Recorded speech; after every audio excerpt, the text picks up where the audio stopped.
outdoored. That's fun.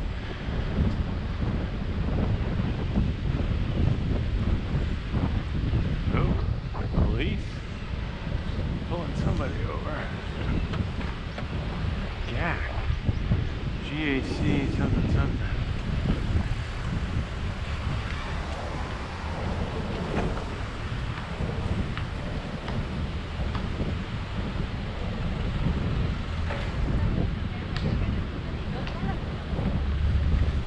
So I'm riding on the sidewalk. I know this is illegal, but if you can see on the left here, you got, I mean literally, vans, a garbage truck, a fire truck, and a bus, all like squeezed in here.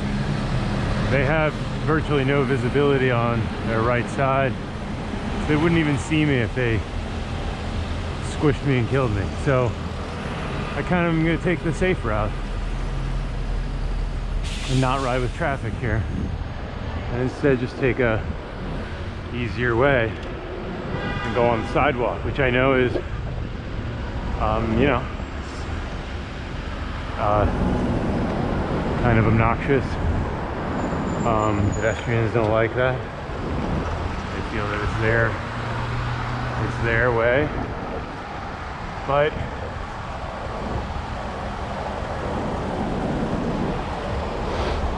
these are the kind of decisions that you have to make when you're on the bike.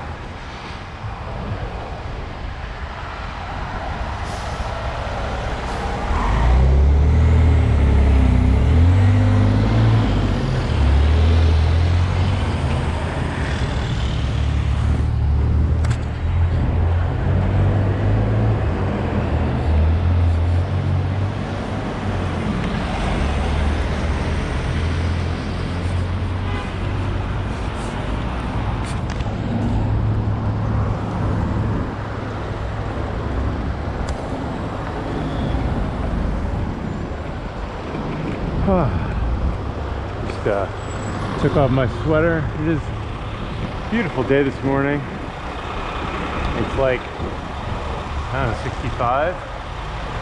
Wearing pants and sweater, but I think for this ride I'm gonna have to take my sweater off. That guy's got this little tiny, I don't know what kind of little bike. All right, rough road ahead. Rough road. Rough road is literally, it's always a rough road when you are riding a bike. It's always rough.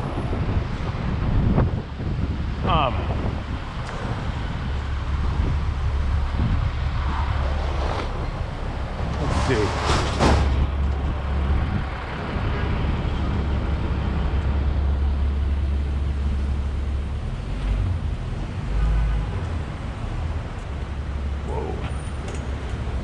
Very rough.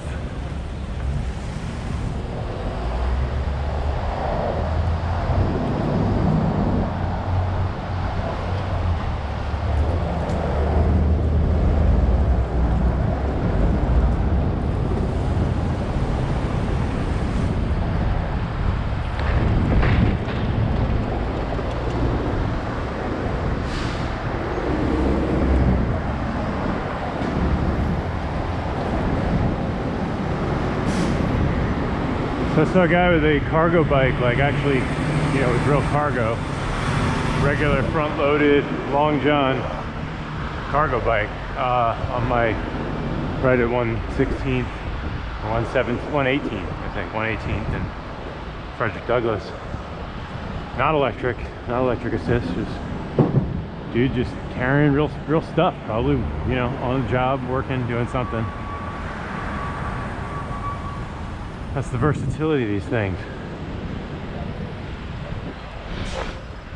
Men working. Look at this sign. Men working. It's kind of a pretty outdated sign, even though probably the majority of people working in these situations are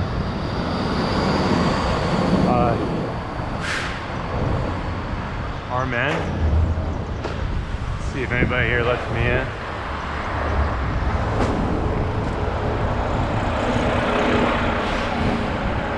So here I can't even get in. Look at this. T52836. It's blocking the bike lane. GMA 8866. Sort of swooping in the bike lane. I don't know what's happening here. This guy just pulled a U-turn to get out of the bike lane. This guy just pulled a U-turn too, which is the GMA. These are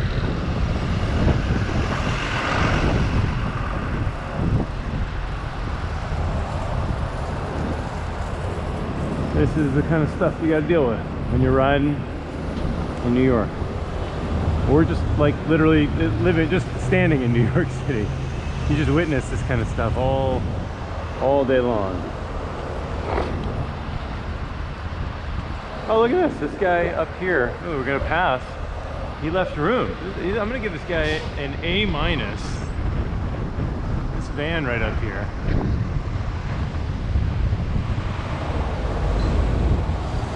New Jersey YFL W5, sorry, XFL W57 definitely deserves some praise here. Nice work, thank you.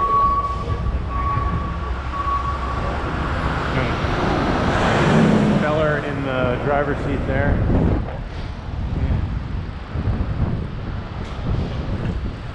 Parking outside the bike lane, keeping things safe. Unlike this UNFI, driven by nature. Not sure about that. I mean, I guess technically it's true. It's fossil fuels, and fossil fuels are technically nature. But he's driven into the intersection. He's driven into the box, and he is blocking the box. I mean, look at this. This is insane. This is the kind of crap we got to deal with. This person's not paying attention. Why are you going? Why would you ever let your foot off the gas while you're looking at your phone at a red light that just turned red?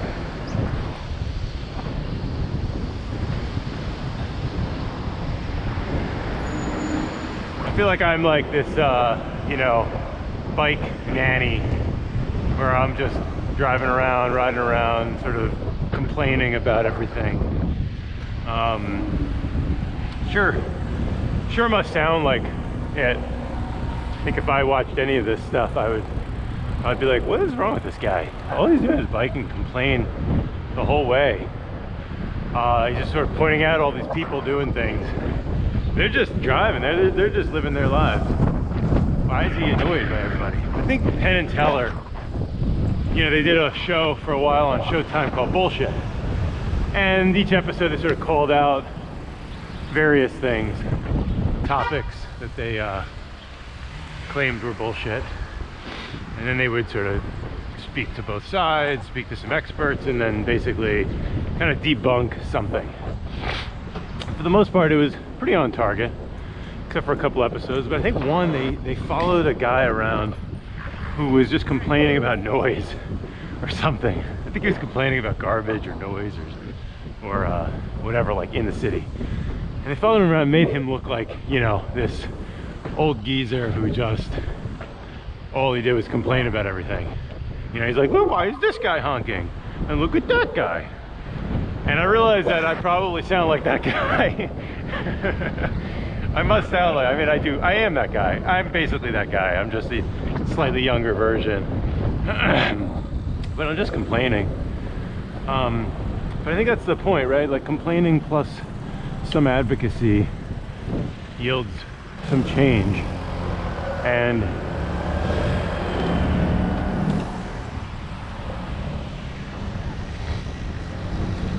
I know one of these days I am gonna get like somebody's gonna hit me from behind, or something's gonna happen, and I'm gonna say, okay, well, I got it all on tape, I have it all on footage on my GoPro, and then it's gonna lead to like a you know, like a trial or something, and they're gonna have to play the uncut footage, and they're gonna end up hearing, you know, the 20 minutes before the incident, whatever happens. You know, it's just gonna be me sort of ranting about lots of stuff like a madman. And it's gonna be one of my off days. It's gonna be like not my finest content. But you know, how can you come up with stuff that's fresh and awesome for an hour and a half every single day? I guess that's what it's like in a writer's room in these comedy shows. I think that's what they talk about, like Colbert and Seth Meyers and all the comedians that have sort of late night shows and whatever. The writer's rooms are, you know, 20, 30, or 10 or whatever people coming up with content on it, you know, churning it out all day long, and then only like 1% of the jokes make it in the final cut. And they, you know, it's a lot of like pretty good content, but stuff gets cut and they can't take it personally. I've listened to a lot of podcasts about this kind of stuff. I always think it's fun. So I'm doing the opposite of that. I am just creating content. I don't have a staff, and it's all uncut. It's all unedited. And that's all I'm gonna do for right now, you know?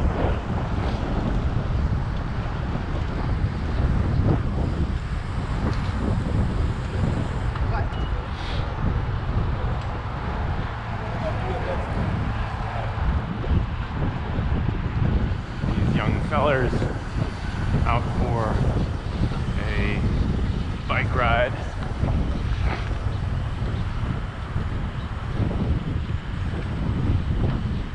So we have an Urban Arrow coming soon. Just found out. So an Urban Arrow is a Dutch bike. It's a cargo bike. When you think of cargo, usually New York or in America, you think of kind of a bigger bike. It just has sort of room in the back, behind the seat in the back, and kind of maybe extends a little bit. It has room for like 1 or 2 kids, and maybe you put like a bike, you know, toddler seat or something in the back. The kind of cargo bike I'm talking about is called a bakfiets. A bakfiets is Dutch for cargo bike, but the style that is much more common is the front loading cargo. So it's low to the ground. They're technically, I think, called long johns. That's the technical term for this sort of like style.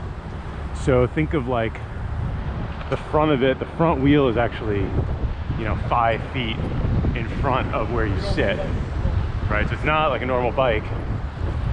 When you turn it, it sort of twists the lever that turns the front wheel, but it feels a little weird. It's a very, very long turning radius. So it takes a little bit of getting used to sort of drive it around and ride it, but it is a phenomenal kind of bike because you can just pour a ton of shit in there.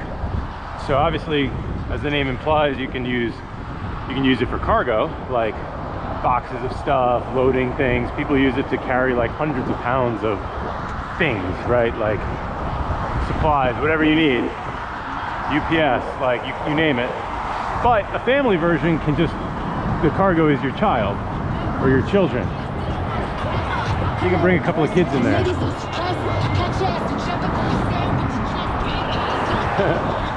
That's something you just don't see in Amsterdam. People with their own like sort of private personal music blasting away. You saw it, I think you saw it a little bit, but it's really not noticeable. People just have headphones, and I like that. It's a New York style, you know, sort of blast your music. Everybody kind of for a moment has that experience with you. Anyway, back to the bakfiets. So these are very rare in New York. There's probably a few dozen of them just in general, but there's not a lot. You just don't see them. I mean, I've ridden this a lot, this greenway. I almost never see them. And I don't know why. I mean, it's a style. It just hasn't taken off in New York. But we're buying one.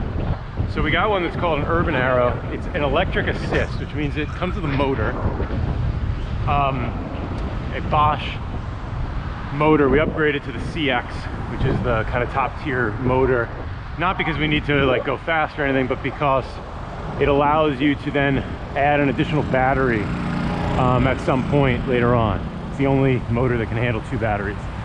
So the battery that comes with it is very, I mean, these are very expensive batteries, like $1,000 batteries, just the battery. It's a 500 watt, and it can probably take the bike on eco mode like 35 miles, I think. something like that. 35 miles is long. That's obviously very, very far. But you kind of think about in terms of like how frequently you're going to charge this thing, because you got to bring the battery inside and sort of juice it up. We're going to be street parking it. Let me get up this hill here. Oh man. Oh shit. Oh, my sweater. Oh, son of a bitch.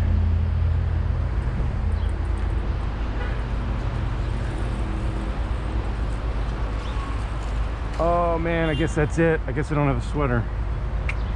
Fuck. You know what? I'm gonna circle back around here. Oh, god damn it. This is what I get for like not paying attention here. I'm gonna ride on back and then hope that I can find it. Hey, did you see a sweater on the ground? A sweater? No? Okay.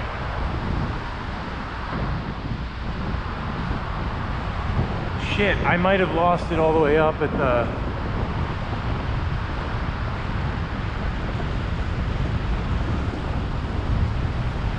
Oh man, what a bummer.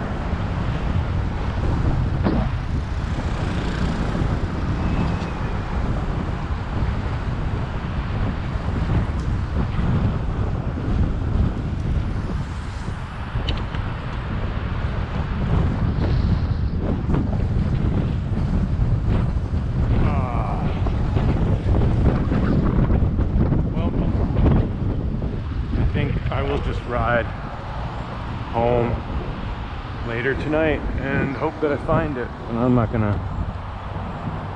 want to deal with this now. Oh, it's a rat. Wow, it's a bummer. I think I probably lost it up in the super bumpy section. Oh, I didn't even look. Oh well. I'll check the footage, maybe get a sense what's going on.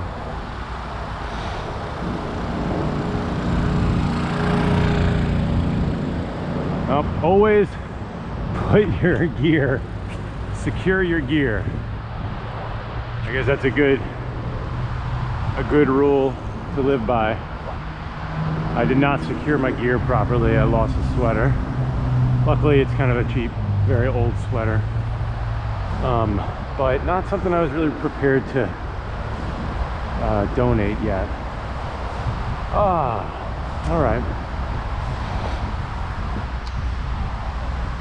Okay, well,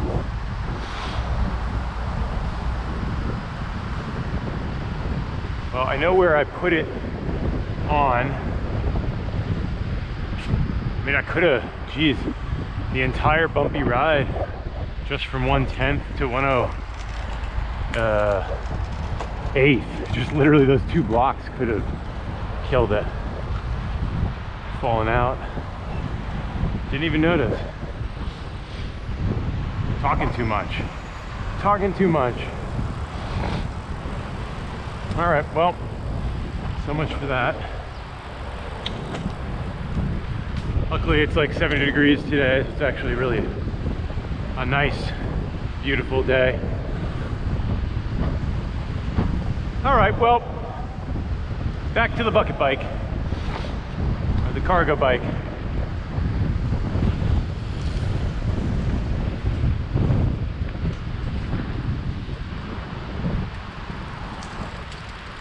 So yes, what we got is called an Urban Arrow. It is pretty deluxe, although it is not the most expensive kind of bike, but there's not a lot to choose from, so you're sort of stuck with only a couple of options that are electric. And we had decided we really need an electric assist, because my wife's got to be able to use it. She's short, and we both want to use it, so it needs to be sort of interchangeable relatively easily. So it can't be like too big a bike, and we test rode some other ones like a Gazelle. So Gazelle is also like a very well-known brand. Tons of people have them in the Netherlands. The electric bikes are fantastic. Really, really well built. It's like a 100-year-old company. They know what they're doing. And we tried it, and it's great. But it's like a regular bike with a battery in the back.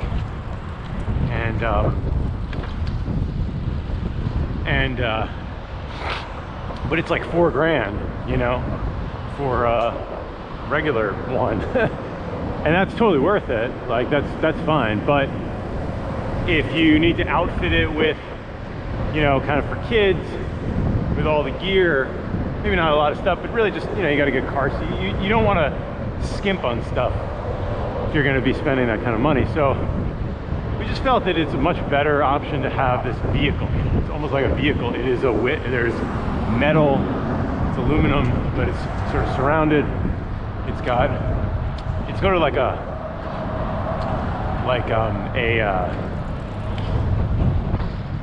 bathtub in front of your bike, right, close to the ground. And the whole thing is enclosed with kind of helmet material. So it's thick foam, very, very safe.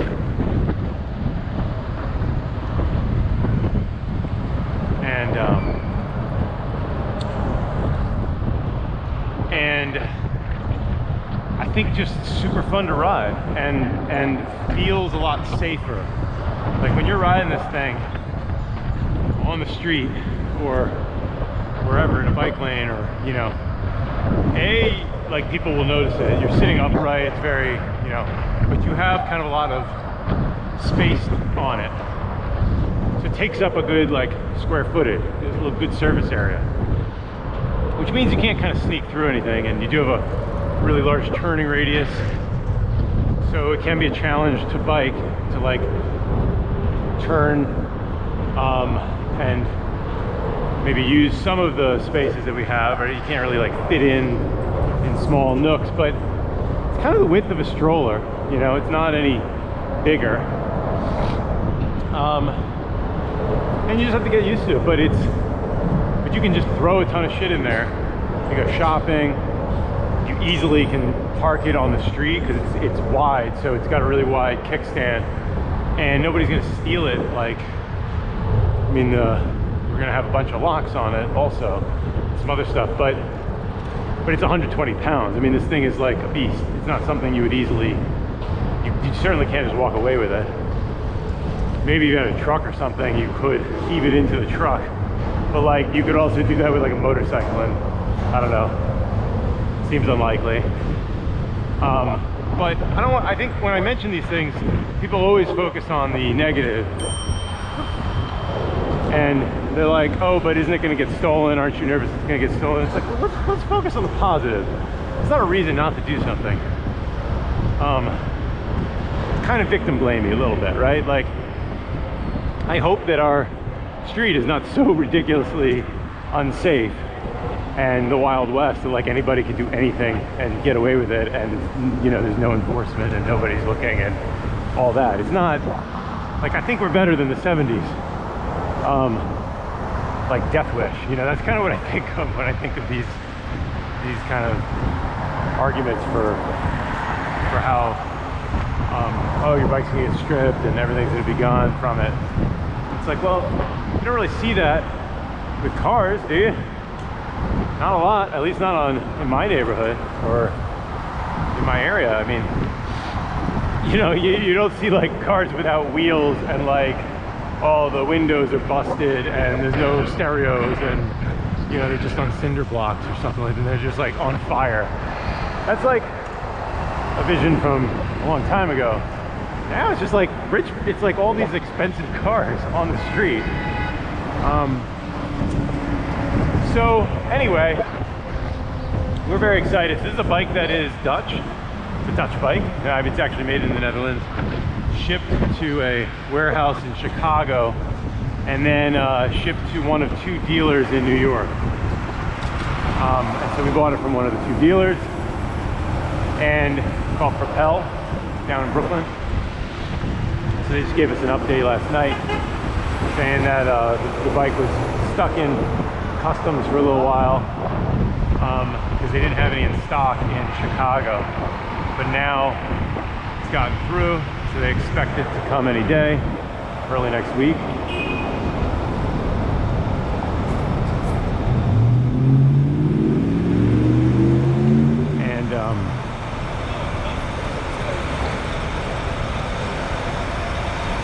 And then we can go and pick it up probably next weekend. Finally get to play with this thing. It's not really like a toy. It's I think it's like, you know, it's a vehicle. It has all the value of a car in the sort of mobility, the speed you can kind of easily, and the safety, I would say. Right, like it's more of a vehicle than just like a little bike.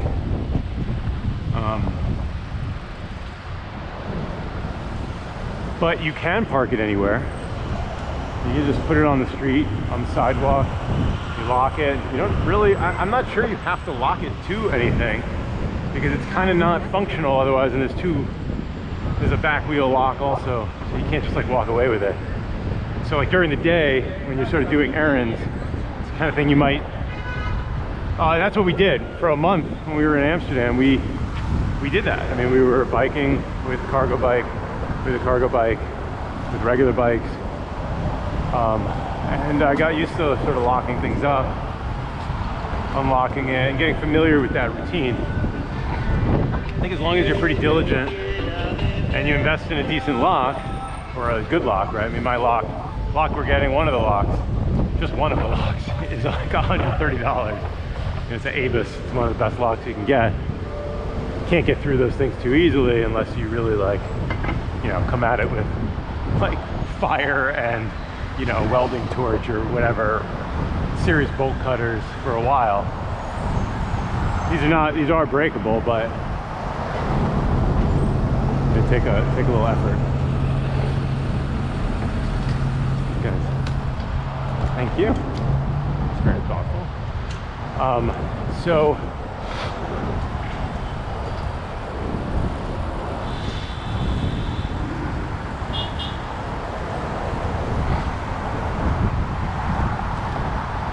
So yeah, so that should come next week. We'll pick it up and then we'll really like get a feel for what it's like to ride and what it's like and how it changes our lives. We think of this as a transformative like purchase, something that is actually going to have a very tangible change in our day-to-day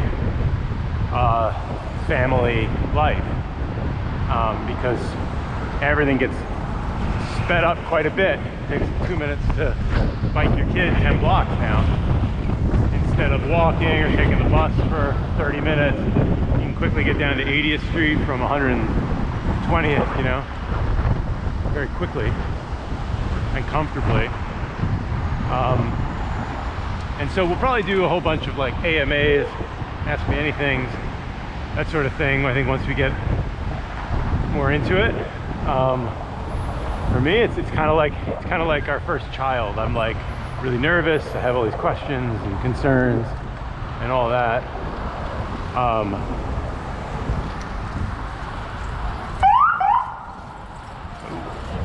Just letting everybody know they're coming through. So I have a lot of like, you know, anxiety and, you know, concerns and all this. And you know, it's got a lot of the stuff we'll just have to deal with it when it comes. And that was kind of like what happened with our first child.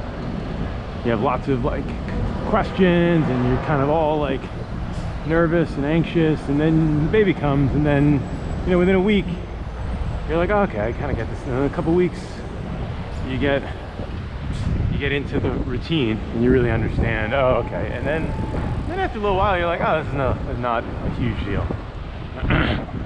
It's obviously a lot of responsibility and all that, but a lot of the initial anxiety goes away. Certainly with the second kid, it's like you already know what to expect. So I think of that with like my first bike. We don't own a bike at all. We don't own any bikes. We just use city bike. So I really don't know what it's like to kind of lock up around the city. But from spending a month in Amsterdam doing that with far more bikes on the road, maybe not as, it's actually probably not nearly as many bikes as New York, but New York is a much larger space, so it's sort of more dense in Amsterdam. You do have to sort of find space for the bike and ride around, and like, look, you know, it really is like parking, looking for a spot, because there's a lot of parking, but there's actually a lot of bikes, so there's just not that many easy free spaces, I guess. There are, but you have to kind of go a block out, or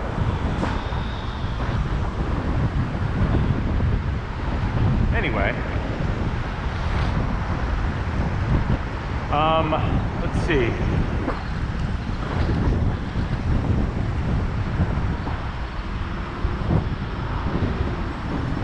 Well, there's a green light here on the left, so I'm going to try to get up. I think I will make it if it turns. We get the walk signal here. I think we'll be okay. Vehicle on the bike lane where there's not supposed to be vehicles, but you still have golf carts.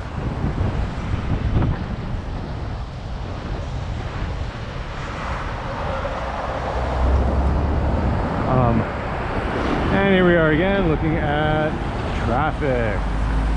And you can see right across the street here, 26th and 12th. Sorry, 26th and 12th, that literally it's all the way backed up. It's completely backed up.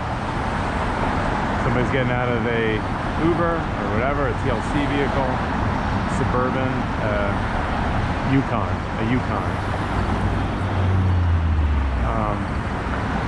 And you can imagine once these guys, there's a big line of maybe 15 cars that are going to make a left turn into that mess.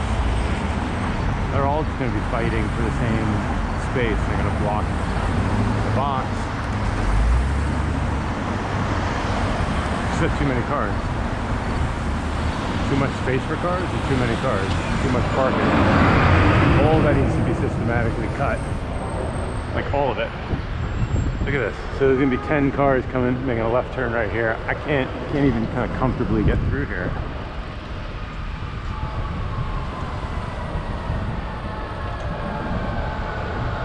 Oh yeah, because like everything is backed up everywhere.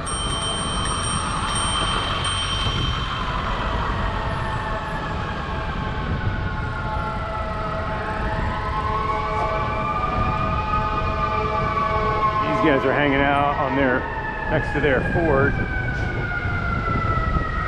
JHN 5133. Yeah, look at those schematics. Those are interesting. Definitely worth having your corporate meeting. Definitely worth having your corporate meeting on the bike lane. Oh, here we go. We got the light. This guy, hey buddy. AG 87963 Connecticut Chevy.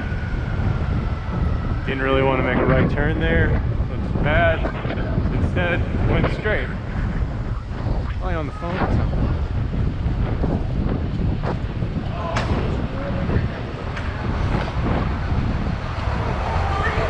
School is in session. Look at this. Look at all the school children who have to walk around this car, blocking the entire sidewalk, and they're walking into the bike lane. It's got BA5, V5F. BA5, V as in Victor, 5F as in Ford, New York. The white minivan. But it's the bike lane that's the problem.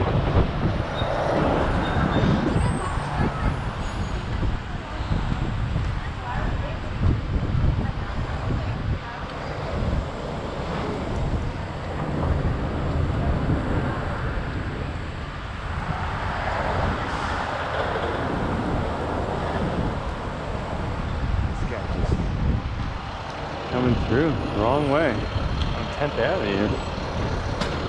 It's a risky move. This guy's got a cargo bike. Cool.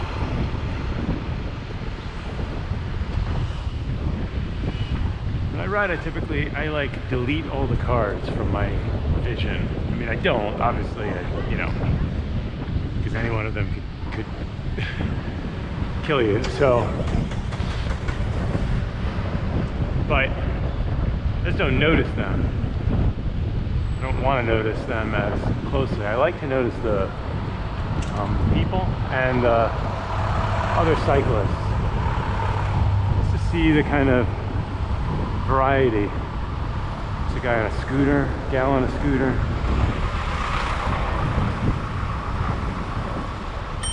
Let's see, is this guy gonna yield? You gonna yield? You gonna yield? Yeah. Thank you. I think I mentioned this, but all city bikes should really have horns on them.